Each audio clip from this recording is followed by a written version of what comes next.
to NatRevMD, a podcast where we share tips on optimizing medical billing and improving practice efficiency so you can have the business of your dreams. I'm your host, Dr. Heather Signorelli, founder of NatRevMD. Let's get started.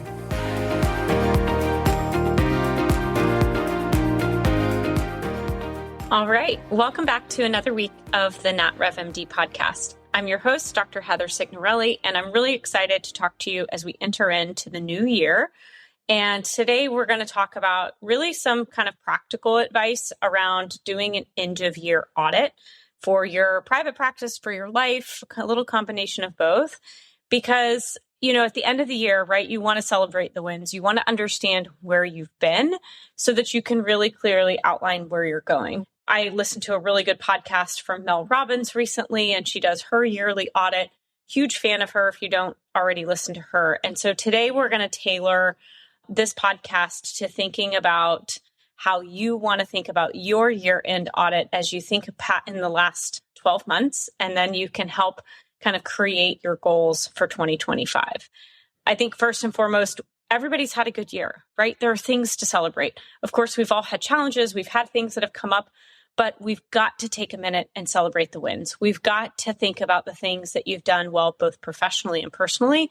And then that way you can really reflect on really what's working, right? What's not working, what things you're going to change, what things you're going to continue, and what things you may start from scratch. So today we're going to walk you through 7 questions that really are about you as a leader, about you as a practice owner or a part or an employee of a practice that say you're not an owner, but really just what's your role and what's your ability to impact in your practice that you're working in or that you own.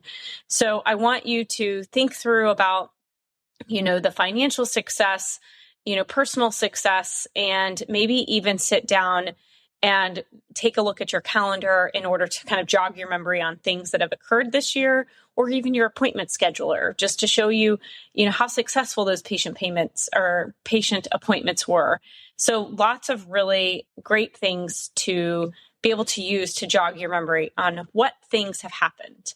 So the first question is, what are those highlights? And I do want you to spend time and actually have a written down piece of paper. So if you're listening to this, come back after and maybe listen to it again and be able to write down those important moments. So that question again is, what were the highlights of the past 12 months in your practice? And we want you to think through whether, again, you're the owner or you're an employee, what were the highlights of the practice? What things that you are proud of? What things did the team accomplish? What makes you smile when you think about, was it a patient interaction? Was it challenging thing that the front desk was able to accomplish?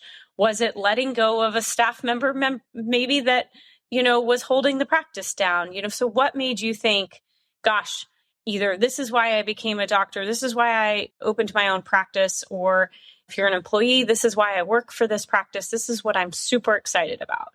And so again, this can be things like, did you implement a new, patient care strategy? Did you hire an amazing office manager who's transformed your practice?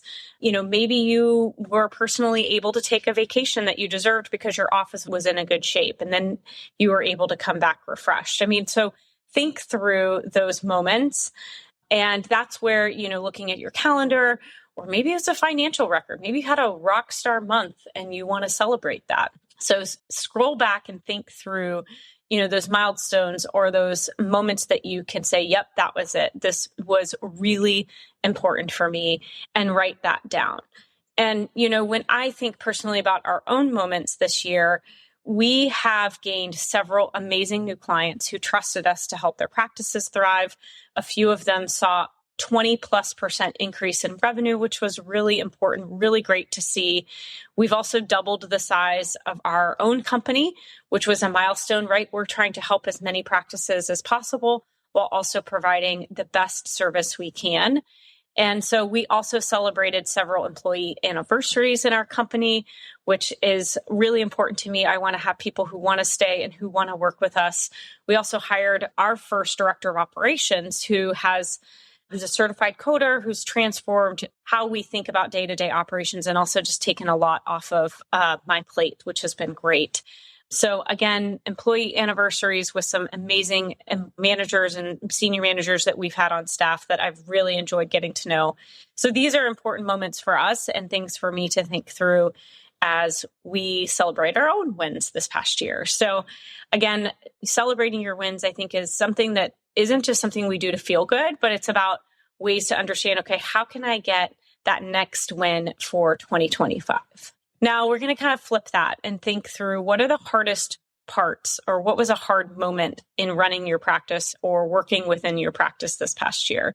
And this is where it's your own moment to either write down on your own or do this with your team about what kept you up at night. What made you question your sanity? Was it issues with staff or certain issues with patients? Was it a financial issue? Was it expenses or revenue dips? Was it, a billing issue? What was it that didn't go well? And maybe this is something that you can find on a calendar or a financial statement. Maybe it's something you brainstorm with your team, or maybe it's something that jumped to your mind right away and you knew exactly what it was. And so think about that, on your own, and have some time to really understand what those moments were, what happened, and then maybe some lessons around that you learned. So for us, this was actually a personal thing. We moved our family across the country.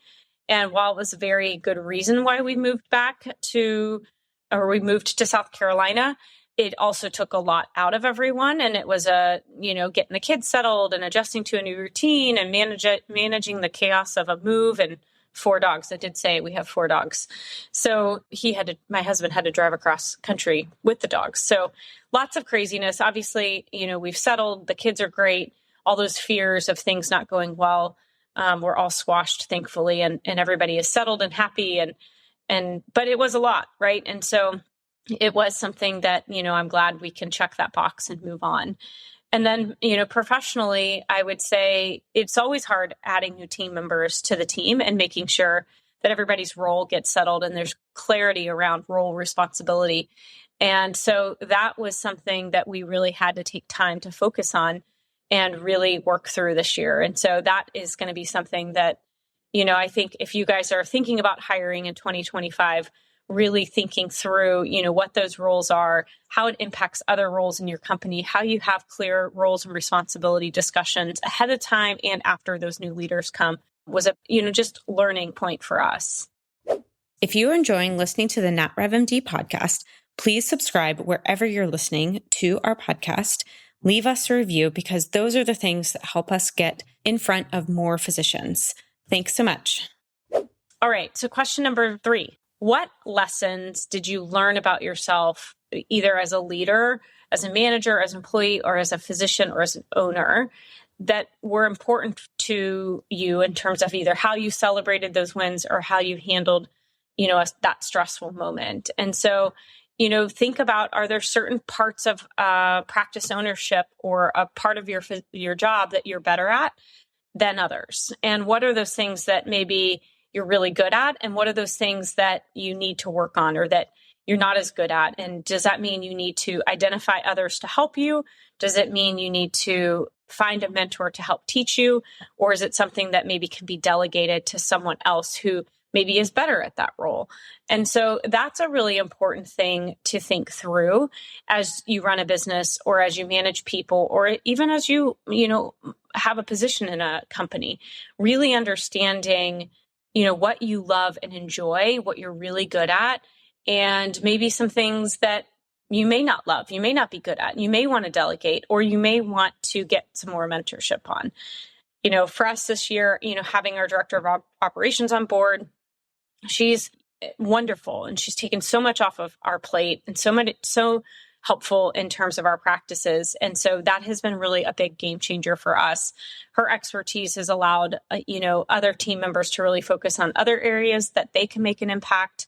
And it's really been a win-win for everybody. And so something to think through about your own practice are there roles that you've been hesitant to bring on? Are there, things you've been hesitant to delegate, but you're not really good at? Write those things down, think about those things, and identify what that may need to change in 2025. And that kind of gets me to the next 3 questions, which really are about thinking through, okay, you've had these wins, you've had these challenges, I've thought about what I'm good at, what I'm not good at. So the fourth question is, what are you going to stop doing in 2025? And this is where it's going to get exciting, because these are the things you hate doing. These are the roles you don't excite you. They drain you. They keep you up at night. They create friction. They're just not working anymore. And so what are those things that you are going to stop doing? Now, obviously, if you're an employee, you're listening to this going, well, I can't really stop doing that. I understand that. There are always going to be things we all do that we don't love.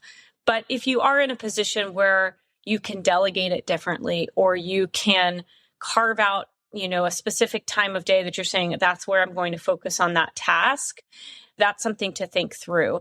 But for those of you who do have an ability to say, gosh, that's draining me, I don't enjoy doing that, I can further delegate that to someone else.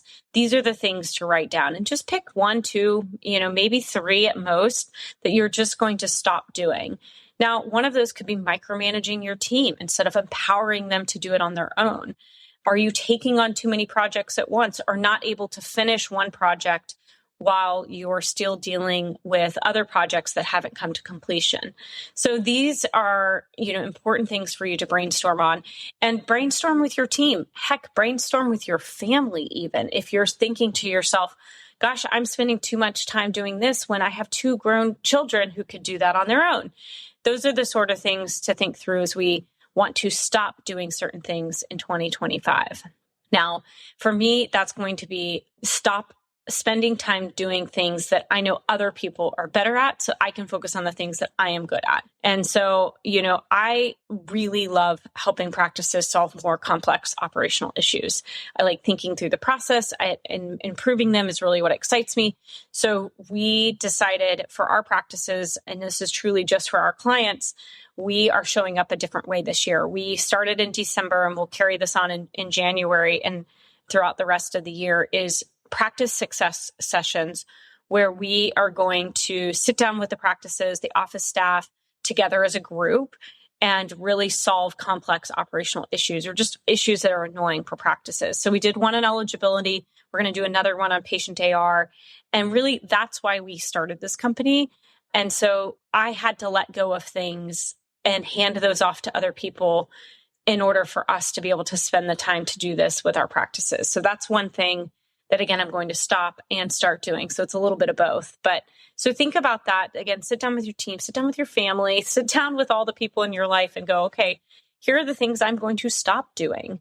And these are the reasons why. And then when you think about question number 5, right, that's what's going to be what you're going to start doing. It's one new habit, process, or mindset that you're going to bring into this new year. Is it regularly looking at your billing metrics every month? Is it going to do, looking at your expenses and understanding, why you may have had a cash flow issue in 2024, and what are you going to do about it in 2025?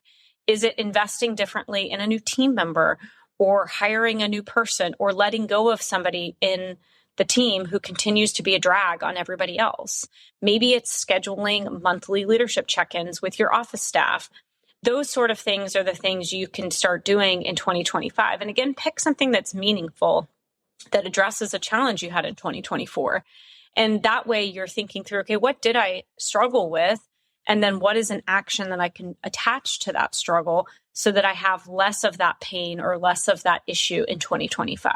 And again, really, really important to just start small and then build momentum over the year as you go. And again, you can revisit this, you can redo this exercise, all of those things.